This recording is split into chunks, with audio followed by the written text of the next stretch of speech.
Je reçois des centaines, voire des milliers de messages privés, en privé, pour des gens qui me remercient parce que des jeunes, c'est intergénérationnel, des jeunes et des moins jeunes qui me disent mais c'est incroyable, si vous avez réussi à faire ça, nous on peut faire ça aussi. Et si vous, à votre âge, vous avez fait ça, eh ben, ça veut dire que nous aussi, à votre âge, on peut faire ça. Et les plus jeunes, mais si vous y arrivez, alors nous, on est jeunes, on peut y arriver aussi. C'est juste incroyable ce que vous montrez et votre histoire, les messages qu'elle transporte. Hello tout le monde, c'est Jordan Dosé-Brier, bienvenue dans cette toute nouvelle vidéo interview où j'interviewe Catherine. Bonjour Jordan. Bonjour Catherine.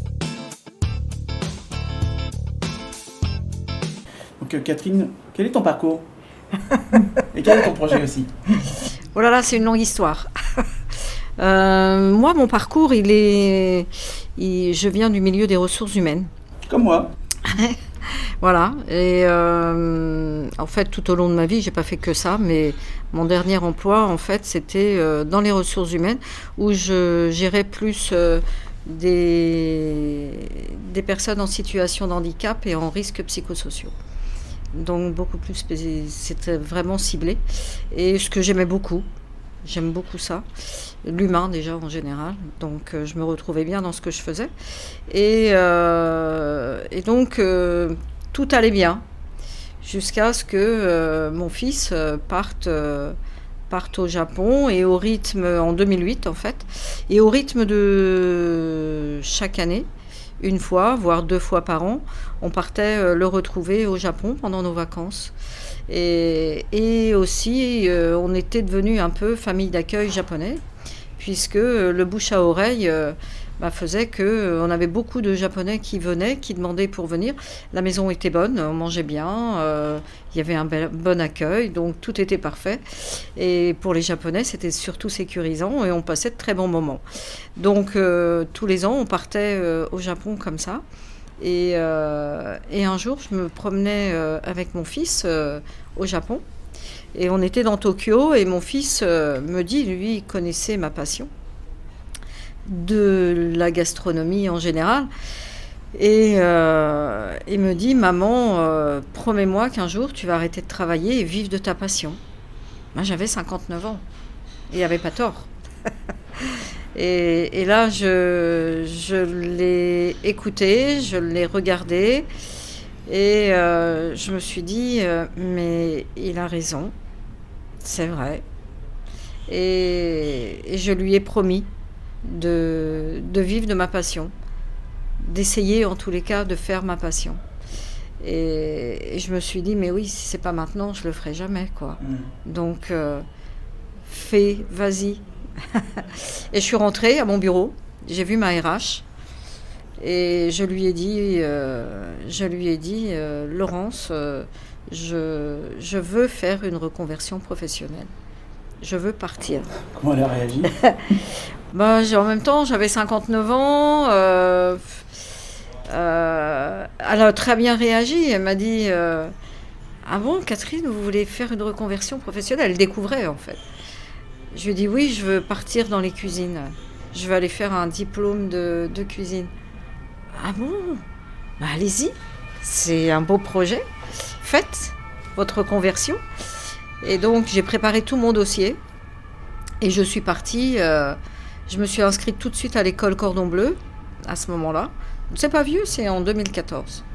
Et je suis partie dans l'école Cordon Bleu avec ma petite mallette de couteau et tous mes outils. Et je suis partie à l'école pour... Retourner à l'école. Ouais, pour faire une reconversion professionnelle. J'avais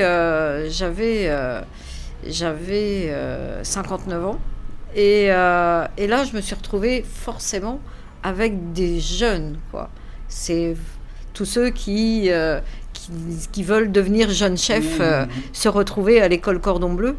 Donc, forcément, tout le monde m'appelait maman dans l'école. Et j'ai fait 1 an. J'ai fait un diplôme supérieur de cuisine. Et là, je me suis régalée tous les jours, quoi. tous les jours, tous les jours, tous les jours, tous les jours. Tous les jours, je prenais que du plaisir. Et c'était un réel bonheur. Et pourtant, on bossait énormément parce que c'est beaucoup de travail. C'est de 8h du matin, des fois on y était jusqu'à 21h30 le soir, y compris les samedis, parce qu'il y a la théorie et la pratique. Donc c'est pendant un an, une année scolaire en fait. Et j'ai suivi ça. J'ai eu mon diplôme au bout d'un an, j'ai eu mon diplôme supérieur de cuisine. Et donc, j'ai continué. J'ai continué parce que pendant que j'étais à l'école de cuisine, en même temps, ils avaient aussi le diplôme de la pâtisserie. Et donc, pendant mes pauses, j'allais voir la pâtisserie. Et là, je voyais tous les gâteaux étalés dans les labos de pâtisserie. Et je voyais les étudiants, je voyais ce qu'ils avaient fait. Et je me disais, oh, mais je veux faire la pâtisserie. Je veux faire la pâtisserie. Et je suis allée dans les bureaux et j'ai demandé, je me suis renseignée pour faire la pâtisserie. Bon, c'est quand même relativement cher. Et j'ai dit, bon, ok, alors je vais faire que les bases. Je vais pas faire le diplôme, mais je vais faire les bases de la pâtisserie. Et donc, j'ai repris l'école. J'ai repris 6 mois d'école et je suis repartie dans les cuisines, mais là, enfin, dans les labos de pâtisserie pour faire les bases de la pâtisserie jusqu'à fin 2015. Et j'ai eu mes bases de pâtisserie. Et puis, fin 2015, je vois un article dans la presse parisienne et je vois concours de mousse au chocolat à Paris. Oh, je dis concours de mousse. Mon fils m'a toujours dit, maman, t'as la meilleure mousse au chocolat du monde, comme tous les enfants. Maman, t'as la... Et d'ailleurs, quand il était jeune, il était avec moi dans la cuisine quand je faisais la mousse au chocolat. Et un jour, il me regarde en faisant la mousse au chocolat parce qu'il voulait le saladier. Et il me dit, maman, t'es une vraie maman au chocolat. Et d'où le nom, en fait, de la société ensuite, qui était Maman au chocolat. Et donc, j'appelle mon fils, quand je vois cet article dans le journal, j'appelle mon fils et je lui dis, mais attends, au Japon, c'est tellement plus simple de l'appeler. Et je lui dis, mais attends, ça me rend dingue, quoi. Il y a un concours de mousse au chocolat à Paris et je vais pas pouvoir le faire. Ah bon, mais maman, mais pourquoi tu peux pas faire le concours de mousse au chocolat ? Mais je vais être la plus vieille, je vais me faire ramasser, quoi. C'est même pas la peine. Je dis à mon mari, mais non, c'est pas possible. Mon fils me dit, mais maman, mais qu'est-ce que tu t'en fiches ? T'as attendu ça toute ta vie, maman. Fais-toi plaisir. Vas-y, tu gagnes, tu perds, mais... Ton fils, c'est ton meilleur coach. Mais vas-y. Et mon mari, la même chose. Il me dit, mais tu t'en fiches, va faire ton concours, fais-toi plaisir. T'as attendu ça tout le temps, tu peux t'inscrire au concours, vas-y. Je dis, après tout, ils ont raison.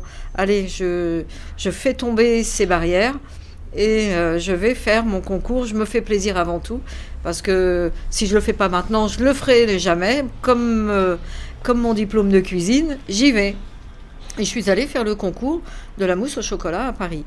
Et donc, il y avait une première sélection. Et je me suis dit, bon, allez... on était quand même pas mal, une petite cinquantaine quand même. Et donc, il y a une première sélection. Et ils nous ont dit, on vous appellera en fin de journée, savoir si vous êtes retenu. Malgré tout, il y avait le chef de l'Élysée dans le jury, Guillaume Gomez, il y avait Gilles Marchal, il y avait des belles pointures dans le jury. Et donc, il fallait quand même faire un bon produit, une bonne mousse au chocolat. Et le soir, 20h30, pas de coup de fil. Je dis à mon mari, bon allez, c'est bon, je vais pas faire partie de la finale. Et 21h30, je reçois un coup de fil, vous êtes retenu pour la finale de la mousse au chocolat, on est désolé de vous prévenir si tard. Ah ben non, il n'y a pas de souci. Et donc j'étais retenue et je devais faire la finale de la mousse au chocolat.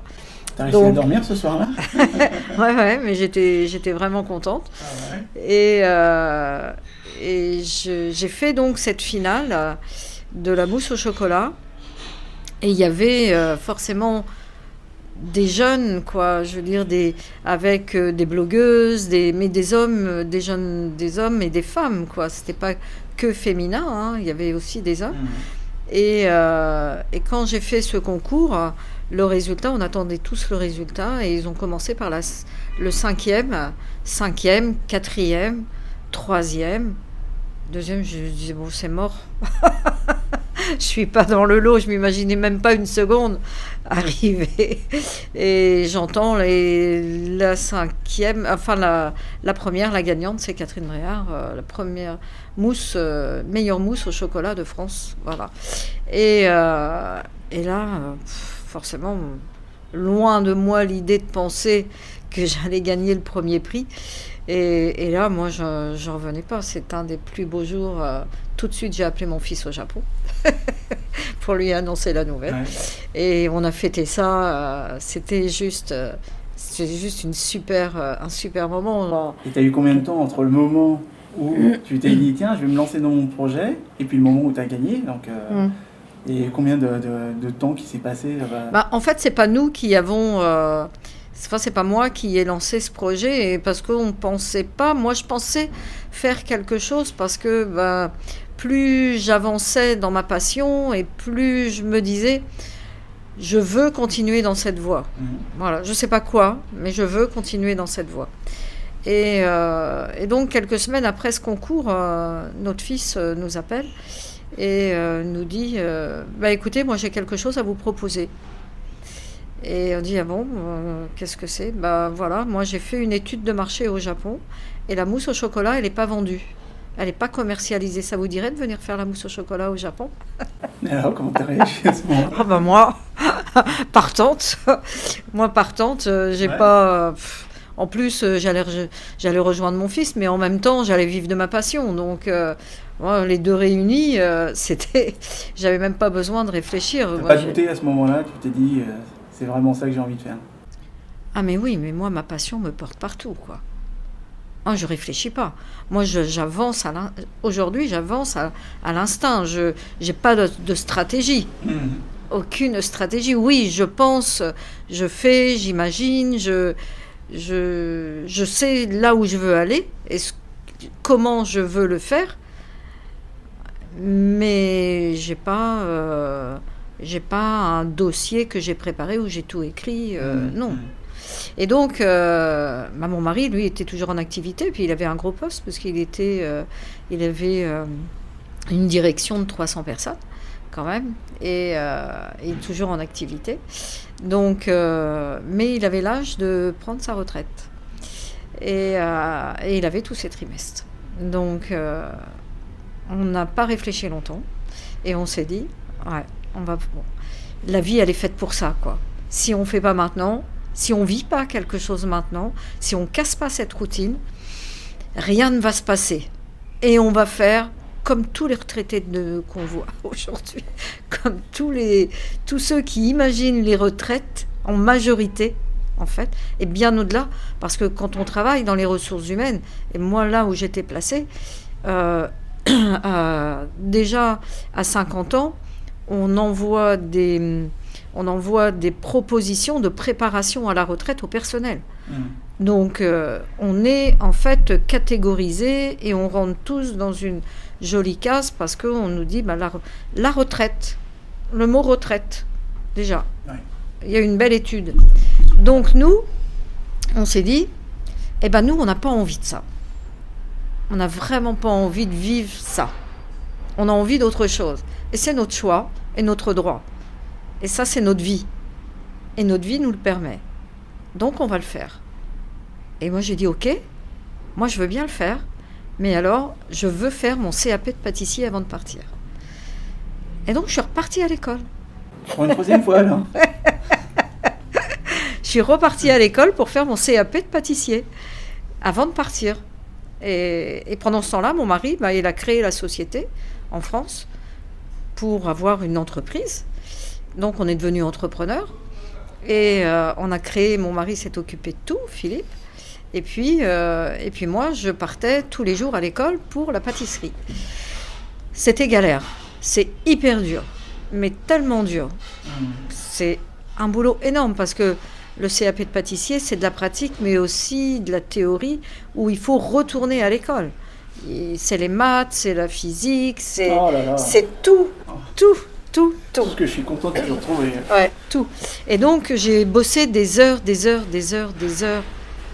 où Philippe, mon mari, me faisait réviser tout, mais un énorme casse-tête. Et donc, j'ai passé mon diplôme de CAP, mon diplôme de pâtissier. J'ai eu mon CAP. Et donc, ça, c'était fin 2017. Et fin 2017, on est parti au Japon. On a dit, on va tester la mousse au chocolat au Japon. Et là, on a... C'est logique déjà de tester. Ah oui, on a fait des dégustations gratuites pendant une petite année. Voilà. Tu marches à l'instinct, tu as un très bon instinct, tu as une très bonne intuition, parce que finalement, tu vois, il y avait plein de personnes qui seraient lancées dans le développement, dans la commercialisation, avant même de tester son produit. Ouais. Bah non, parce que déjà, faut pas... Enfin, en fait, alors, avant de partir, quand même, on a essayé de faire ce qu'on explique, c'est qu'on a essayé de faire une levée de fonds, parce que nous, on a tout vendu. En fait, quand on dit on est parti, avant de partir, on était locataire, on a rendu notre appartement, mais on a vendu tous nos meubles. On s'est séparé de tout pour mettre dans le projet. Et toutes nos économies de retraite. Donc on a 0. Et on s'est dit, il faut encore avoir un petit peu d'argent. Donc on va essayer de faire une levée de fonds sur notre projet qu'on a expliqué, qu'on a présenté, essayé de présenter. Mais on n'est pas entrepreneur à la base. Donc nous, on a fait ça à notre instinct, encore une fois. Et forcément, sur les plateformes, on nous a gentiment fait comprendre... d'abord, on n'est pas dans la tech. Voilà ce que j'allais dire. Donc, tu ne fais pas partie de la Startup Nation. Voilà. Et en plus, on a plus de 60 ans. Non, mais vous plaisantez, quoi. Alors, on ne nous l'a pas dit comme ça, mais forcément, ça n'a pas fonctionné, la levée de fonds. On a eu 0. Personne n'a voulu nous suivre. Et on s'est dit, quand même, nos amis, notre famille connaissaient notre projet, ce qu'on voulait faire. Et donc, on est allé chercher un petit peu d'argent à droite à gauche. Donc, ils nous ont aidés, tous nos amis non, mais un peu amis, un peu famille, nous ont aidés à faire ce projet et ont participé donc à nous démarrer ce projet-là. Et donc, on est parti au Japon avec 150 kilos de bagages. Parce que... Vraiment 150, ah, bien c'est sûr. Pas une expression. Ah non, on a les photos, Moi, on ne voit plus derrière les valises. On est à l'aéroport, ça arrive jusque-là, et en plus, on en récupère encore au Japon qu'on avait expédié déjà avant. Parce que pour faire à l'économie, j'ai emmené... Tes casseroles. Voilà. Oui. J'ai emmené beaucoup de choses pour essayer de faire à l'économie. Et on a commencé donc à faire la mousse au chocolat dans le petit studio meublé qu'on avait loué. Donc un petit espace. Et là, on a fait des petits événements dans lesquels on nous a invités. On arrivait en octobre 2017. Et là, on a commencé à faire dans les associations, déguster la mousse au chocolat. Et on a commencé à faire... il y avait ce qu'on appelle le Beaujolais nouveau... dans des endroits comme ça. Et l'année suivante, donc début 2018, on a fait aussi des dégustations, mais tous les 3 mois, on était obligé de rentrer parce qu'on avait un visa touriste. Ouais. Donc on était obligé de rentrer en France et de repartir ensuite. Donc ça coûte de l'argent aussi, toute notre expérience. Et au fait, au fil des mois comme ça, plus ça allait et plus les Japonais découvraient la mousse au chocolat et aimaient la mousse. On s'est rendu compte qu'ils aimaient la mousse au chocolat. Et on a eu fin 2017 cette opportunité de faire le marché de Noël à l'Institut français à Tokyo. Et donc là, on avait préparé 100 pots de mousse par jour, parce que c'était sur 2 jours. Donc on avait préparé 200 pots de mousse. Et à l'Institut, l'après-midi, à 4h de l'après-midi, on avait vendu les 200 pots de mousse. Parce qu'à l'Institut français, comme c'est l'Institut qui nous invitait et qu'on le faisait avec l'accord pour l'Institut français, ils nous ont acheté les mousses au chocolat. Donc on a vendu les 200 pots de mousse en 3 heures de temps. Et en même temps, on avait distribué des petits questionnaires pour faire une petite enquête de satisfaction de notre mousse au chocolat. Avec forcément, elle est bonne, trop sucrée, pas assez, forte, blablabla. Et en fait, à 93%, la mousse au chocolat était bonne. Et les seules remarques qu'on avait, c'est un peu trop. Moi, je la préfère à l'orange. Moi, j'aurais préféré avec mais sur le goût, l'essentiel de la mousse au chocolat, c'était bon. Donc, on s'est dit, ok, c'est bon. Et puis, on a continué à faire des dégustations gratuites. Et en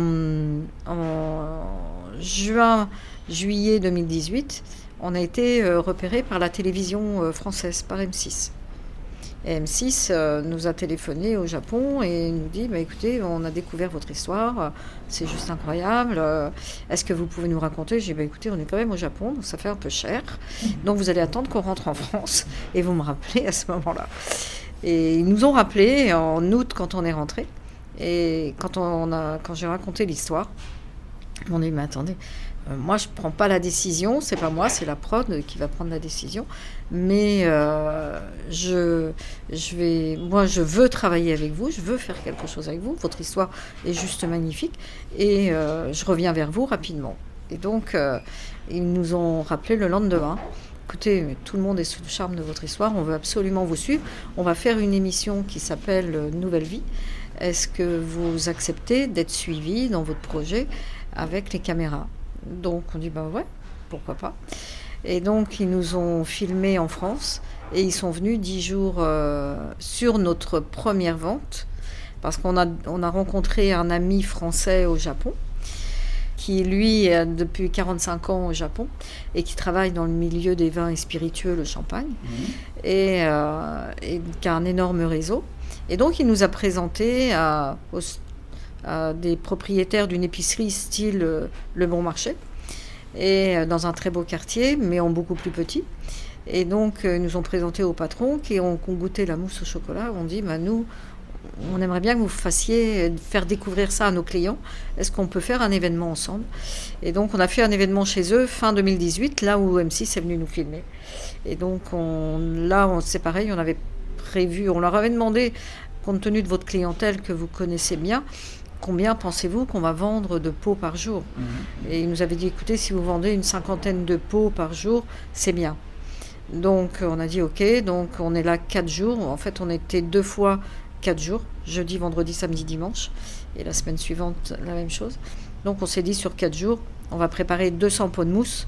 Et puis on verra bien. Donc on a préparé 200 pots de mousse, puisqu'on a une DLC sur notre produit de 8 jours. Donc on avait préparé les 200 pots de mousse. Et puis on a ouvert à midi et à 3h30, on avait vendu les 200 pots. Donc plus de mousse pour les 4 jours. Enfin les 3 jours restants. Et on n'a même pas pu finir la journée. Donc on est retourné vite fabriquer et ça a été comme ça pendant les 8 jours. On a vendu 200 pots de mousse. Mais comme on était, on a été médiatisé. Bon, il y a M6 qui est venu, qui était là avec nous pendant toute cette période. Et du coup, il y a la presse japonaise qui est venue aussi. Et la presse japonaise, parlant de nous, forcément dans la presse japonaise, des acheteurs de grands magasins sont venus nous rendre visite parce que la mousse au chocolat, ils la connaissent pas, c'est vrai. Et par contre... Alors qu'ils sont fans de chocolat.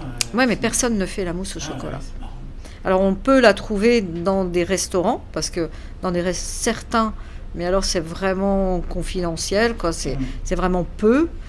Pour le Japon, dans quelques restaurants, mais en commercialisation, dans les magasins, on ne la trouve pas. Et donc, ils découvraient tous la mousse au chocolat. Et une cuillère mise à la bouche, c'est 2 pots de vendus. Parce qu'ils adorent. En fait, en tous les cas, la mienne, franchement, et l'histoire, fan de l'histoire, fan du logo, voilà, fan du personnage en même temps. Et c'est le logo, au final, c'est toi. C'est moi. C'est toi, et qui est sous la forme d'un manga, on peut dire ça c'est comme mangaisé ça, un peu, ouais. J'avais vu ça aussi une fois, une cuisinière qui s'était fait en dessin animé, dessin, et puis même sur ses gâteaux qu'elle vendait, il y avait sa tête. Ouais, l'empreinte, Je trouve ça génial, ça, en termes de marque personnelle. Mais c'est ce qui fait aussi que quand ils viennent sur le stand, quand ils viennent nous voir, ils regardent le logo, ils me regardent et là, ils disent c'est ça. et donc il y a une proximité qui se crée tout de suite en fait, ce qu'ils n'ont pas naturellement, puisqu'ils ne sont pas tactiles.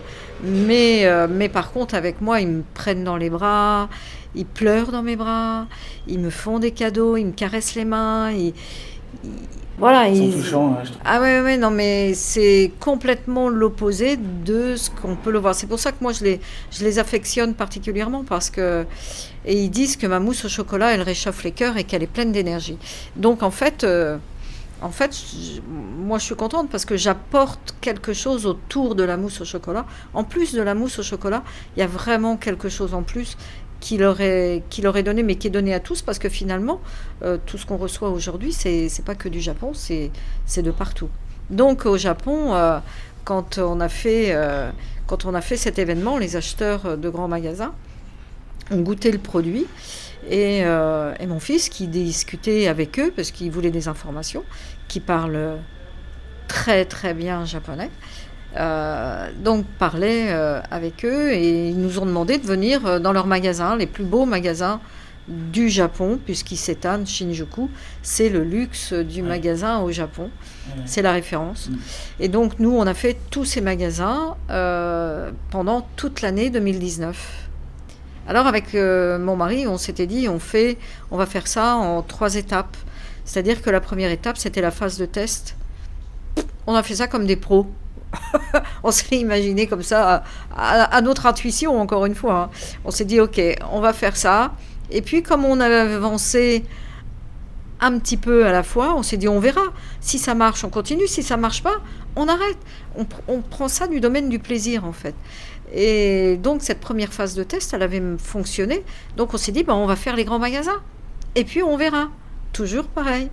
Et donc là, on est allé dans les grands magasins. Alors bien sûr, on schématise un peu, parce que faut aller vers les acheteurs, faut leur faire goûter les produits.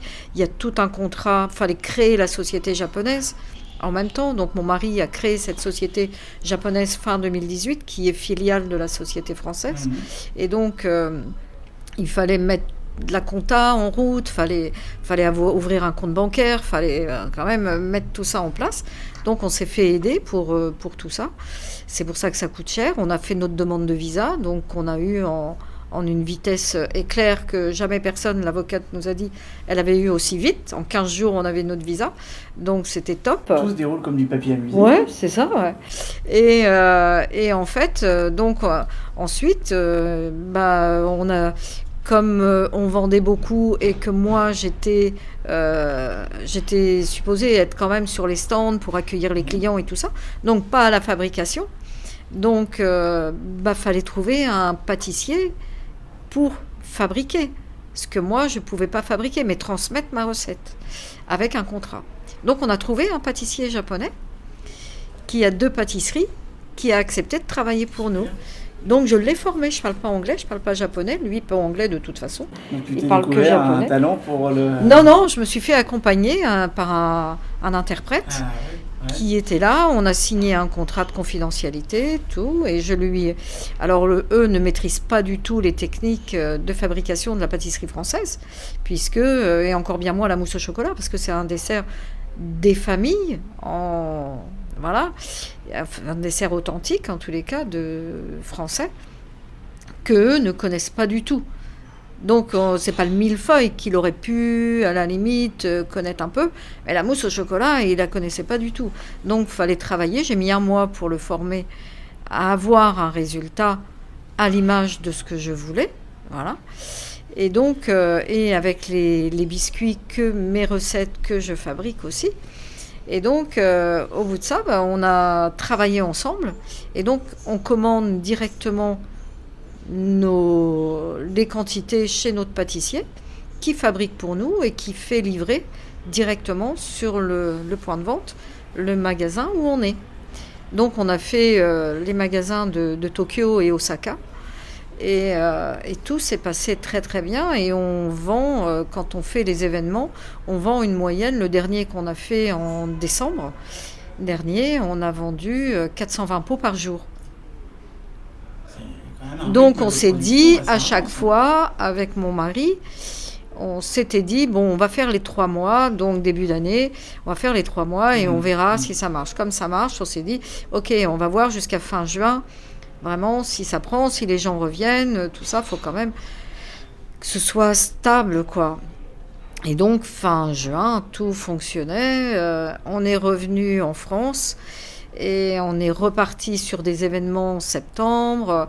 Et là, j'ai été vue par un magazine qui s'appelle Bipremium, magazine de luxe, pour l'art de vivre à la française, qui m'a demandé pour faire un événement avec eux, parce que c'est un magazine qui regroupe les femmes très riches japonaises et qui aiment l'art de vivre à la française, et la mousse au chocolat faisant partie de la gastronomie française quand même.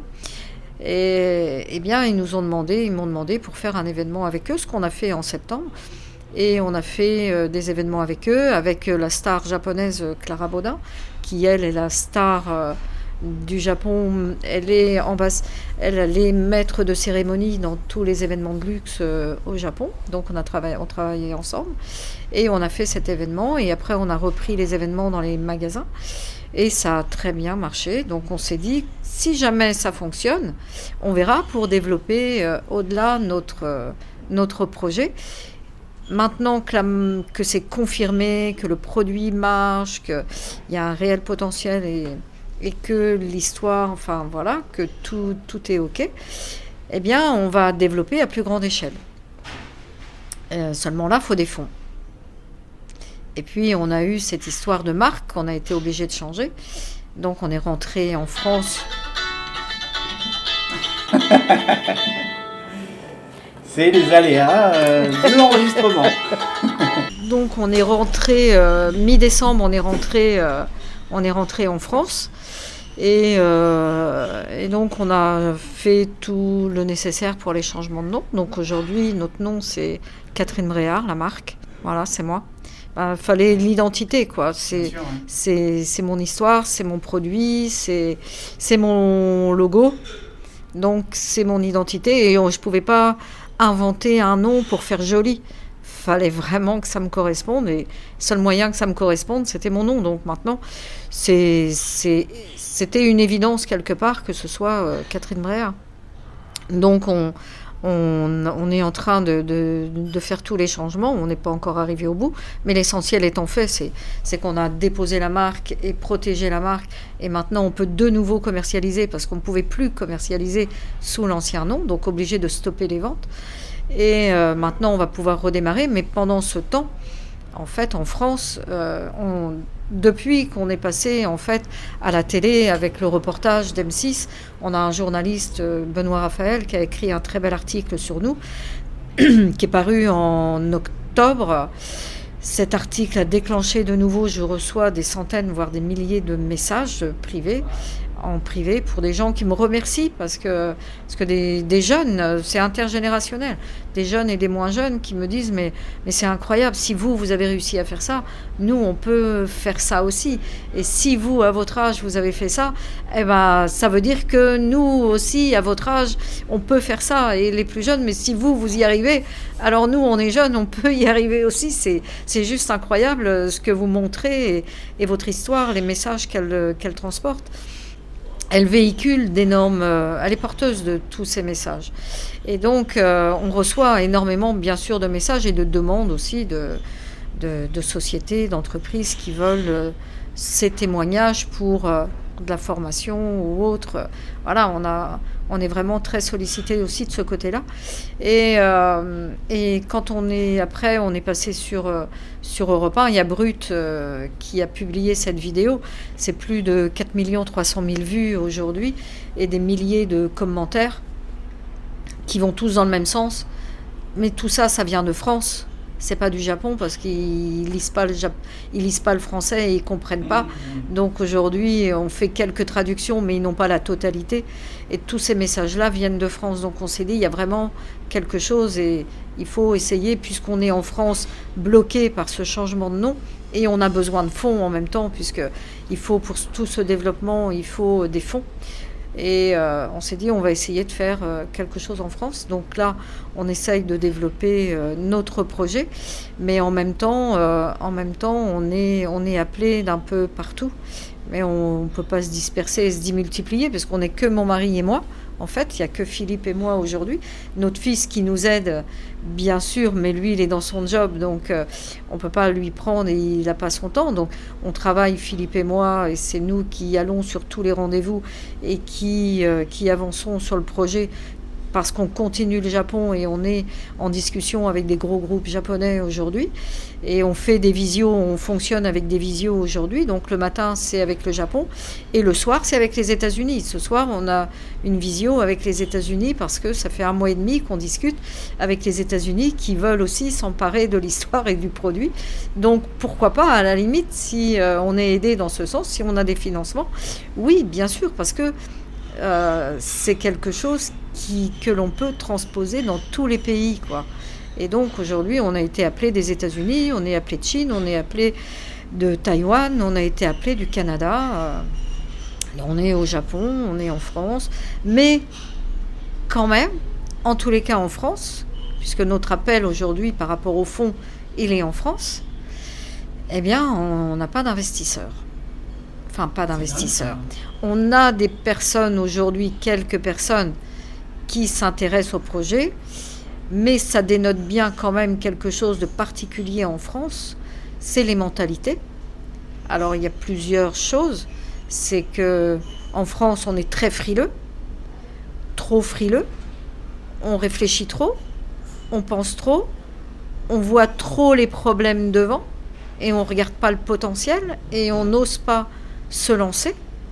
Et c'est tous ces freins qui font qu'aujourd'hui on n'a pas d'investisseurs parce qu'on a fait les plateformes, on a fait différentes choses. Bon, on va faire un crowdfunding on est en train de préparer le dossier.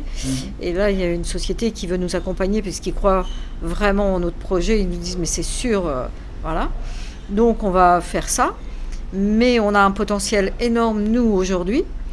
Et les Français n'investissent pas. Tu trouves qu'il y a une prise de risque qui est vraiment amoindrie ou quasi ridicule en France? Aujourd'hui, en fait, on a, et encore hier, j'étais dans une société, et cette société, et quand j'étais sur le plateau de France 2 il y a une semaine, ceux qui étaient là, ils disaient, mais ils sont cons les Français, quoi. C'est pas la première fois que je l'entends ce terme-là, et c'est le nom d'un DRH qui m'a aidé. Mais franchement, c'est tellement... mais malgré tout, alors on a des personnalités aujourd'hui qui sont venues vers nous et qui veulent nous aider, donc on va voir ce que ça va donner. Mais les investisseurs, je pense qu'on n'est pas dans la tech, mais au-delà de ça, on a plus de 60 ans, et que dans l'esprit, je pense que c'est comme ça, ça peut pas être possible autrement. C'est-à-dire qu'on n'encourage pas assez les personnes qui ont un profil hors école de commerce, 25-35 ans, mais bien etc., sûr, c'est qui évident. sont dans la soi-disant reconversion ou qui passent d'un niveau ou d'un statut social assez élevé, plutôt descendant. Donc on met souvent en avant, d'ailleurs c'est pour ça que je te disais que moi ce qui m'intéressait aussi dans ton histoire, par rapport à ton parcours aussi et par rapport surtout à ton profil, on sortait du cliché du jeune de 25-35 ans, moins de 40 ans, qui se reconvertit, mais qui part déjà d'une situation, on va dire, confortable pour tester une idée ou quelque chose. Là, c'est un projet qui, à proprement parler, qui sort de tout ce qui est innovation technologique ou quoi que ce soit, et qu'on oublie aussi que entreprendre, c'est pas uniquement être dans l'innovation ou dans l'idée géniale, mais comme tu le dis, la passion, le plaisir, et ça aussi qui amène les gens à se lancer, à créer, à entreprendre. Et tu trouves que la création, tu vois, au Japon, moi je trouve que les Japonais ils sont quand même assez créatifs, même si ils sont très sur la retenue, ils sont très introvertis ou quoi que ce soit. Je trouve que dans leur façon de faire, ils sont très collés à leur créativité. Bien sûr. Nous, en France, on n'est pas suffisamment créatifs. Après, c'est une généralité, certes, mais est-ce que tu trouves qu'on manque de création, de créativité? Non, moi je trouve qu'en France, on a des pépites en France, on a des richesses en France, et de la créativité, on en a, sauf qu'on ne les met pas en avant, et on ne les encourage pas. Ouais. Donc partant de là, on décourage beaucoup. En fait, ça nous fait nous renvoyer quelque chose. Ah, vous faites ça? Ah oui, mais prouvez-nous que, voilà, ça va J'ai déjà entendu ça marcher. plusieurs fois. Hein. Prouvez-nous que, voilà, montrez-nous dans 3 ans ce que vous allez pouvoir nous apporter. Prouvez-nous que. Mais attends, avant de te prouver, regarde ce que je t'apporte et regarde le potentiel. Donc tu rentres encore dans ce schéma, on va dire, de la personne qui veut créer quelque chose, qui part d'abord à l'étranger pour faire ses preuves, et ensuite, c'est après qu'on dit cocorico, voilà, c'est français, super. Ouais.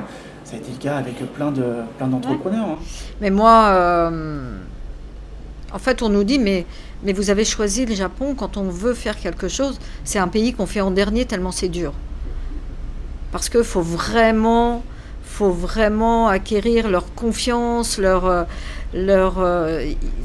pour s'intégrer et pour mettre quelque chose sur le marché japonais, c'est vraiment très difficile. Et nous, on a fait ça en premier. On nous a dit, si vous l'avez fait en premier, c'est sûr que ça marchera ailleurs. Parce que ce qui marche au Japon, tout le monde regarde le Japon. Ce qui se passe au Japon pour reproduire, pour essayer de faire quelque chose. Vous, votre produit, il a marché, il marche au Japon. C'est sûr que vous pouvez... Sauf que l'esprit français, parce qu'il n'y a pas de raison. Moi, je vois aujourd'hui... Alors nous, on est sur une mousse au chocolat, bien sûr, sur une mousse au chocolat, mais c'est une mousse au chocolat, aujourd'hui, même en France, elle n'existe pas. C'est un produit premium, qui ne sera pas destiné, et qui n'est pas destiné à se retrouver en grande surface.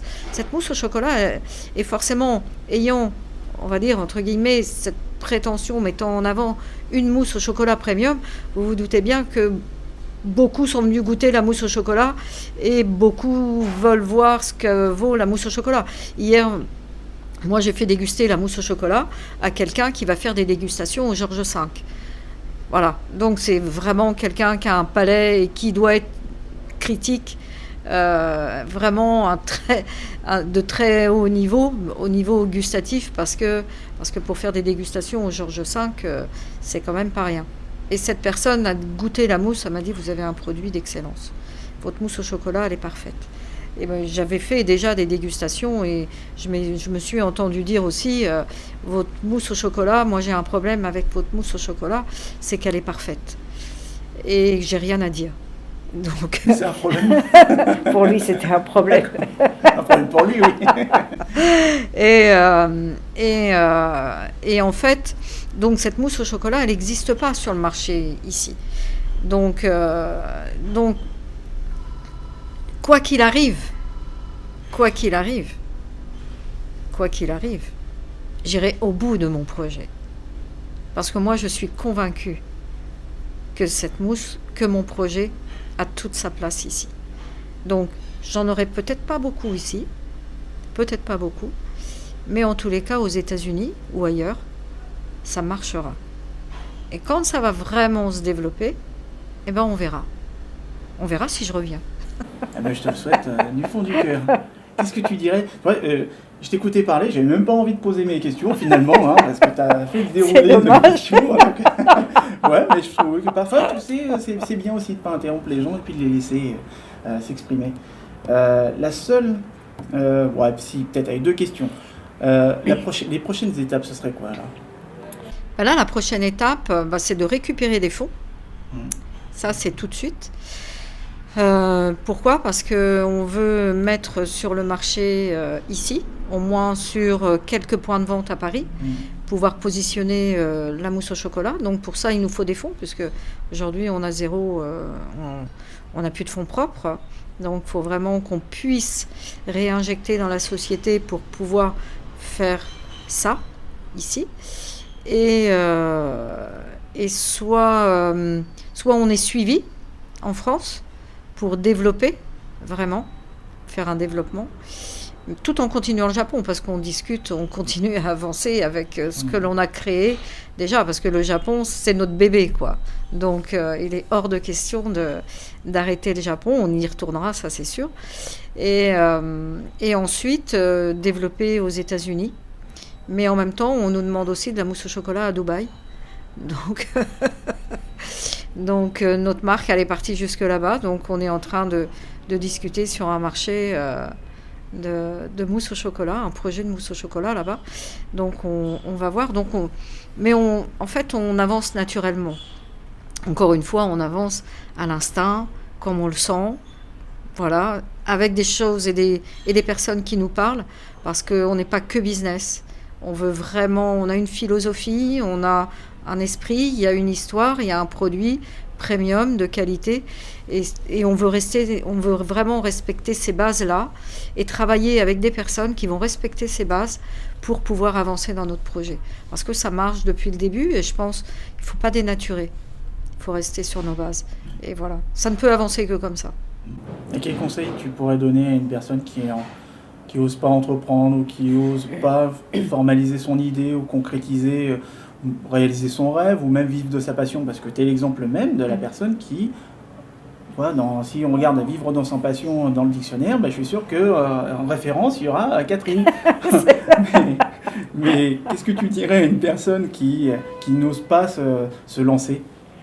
Moi, une personne qui n'ose pas se lancer, je dirais que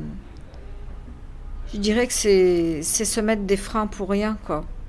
Parce qu'il est beaucoup plus enrichissant de se lancer, de tomber, que de ne rien faire et de ne rien apprendre et de ne rien retenir. Donc pour vraiment avancer dans la vie, elle est faite de ça, faut pas l'oublier, tout n'est pas un long fleuve tranquille.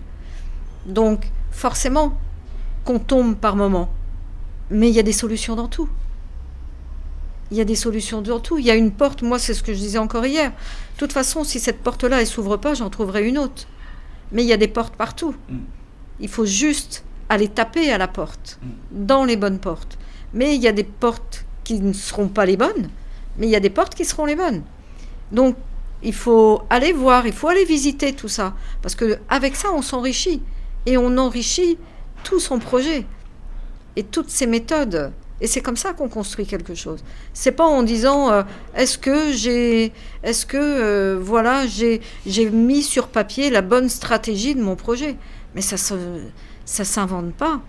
Ça se vit. Ça se vit, oui. Mais oui. Exactement. Ça se vit. Et pour le vivre, il faut le faire. Si on n'y va pas, on ne saura pas. Et je trouve ça franchement dommage. Parce que moi, même avec les plus et les moins, parce qu'aujourd'hui, on n'a que nos valises, hein. On a plus de 60 ans, on n'a plus de maison, quoi. C'est que de la richesse. Parce qu'on s'adapte à tout. À tous les changements. C'est tellement riche. Super. En tout cas, je te souhaite d'aller le plus loin possible. Moi aussi, j'espère. Et de toute façon, je touche du bois pour toi, hein, mais oui, il y a des défis, il y a des obstacles. Moi, je suis convaincu que tu iras super loin par rapport à ce projet-là. Comme tu l'as dit, le Japon, en plus, je connais très bien le Japon, donc si tu as réussi on va dire, à recueillir l'attention des Japonais et puis à capter leur attention, je pense que... Mais moi, aujourd'hui, je vois sur les réseaux, parce qu'ils nous suivent toujours, et là, on a été obligé de suspendre notre page Facebook qu'on avait auparavant, parce que la nouvelle, elle n'est pas encore créée, la nouvelle page Facebook. Donc, par contre, on a Instagram. Donc, on te retrouve sur Facebook, Instagram, ouais. Alors, sur Facebook, à mon nom, hein, mais ce n'est pas la page du site, puisqu'on a été aussi obligé de suspendre notre site internet. Sûr, ouais. Donc, pour l'instant, on ne s'est pas encore remis en place. Mais les Japonais continuent de nous suivre et ils nous disent « Mais quand est-ce que vous revenez ?» Aujourd'hui, on est distribué en permanence dans un magasin à Tokyo. On est distribué à National Azabu, dans le quartier d'Ilo. Eux, alors on a été obligé de suspendre les ventes qui vont reprendre elles aussi au 1er mars, normalement, avec le nouveau nom, parce qu'il fallait tout changer aussi à ce niveau-là. Et on va reprendre cette vente. Mais les Japonais nous écrivent, ils nous disent... C'est quand est-ce que vous revenez? Moi, et d'ailleurs, tu retournes quand alors au Japon? On n'a pas la date encore aujourd'hui parce qu'il nous faut des fonds. Ouais. On tourne toujours autour de la même problématique aujourd'hui. C'est des fonds pour continuer le projet, c'est-à-dire le développement qu'on a commencé au Japon et le développement ici qu'on souhaite mettre en place et voir comment on s'organise pour continuer derrière. Ceux ou celles qui veulent nous suivre... dans le projet. On est ouvert à toutes les propositions, et à l'écoute, mais c'est un beau projet. Eh ben, écoute, l'appel est lancé. Voilà, c'est ça. Là, après cette vidéo, je suis sûr qu'il y aura d'autres personnes qui te contacteront. En tout cas, un projet c'est un super passionnant. projet, Ouais. C'est un super projet. Merci beaucoup, Catherine. C'est moi, c'est un plaisir. C'était une très belle rencontre. Merci beaucoup. C'est moi. C'est moi qui te remercie. Et quant à nous, on se retrouve pour une prochaine vidéo. À bientôt. Ciao.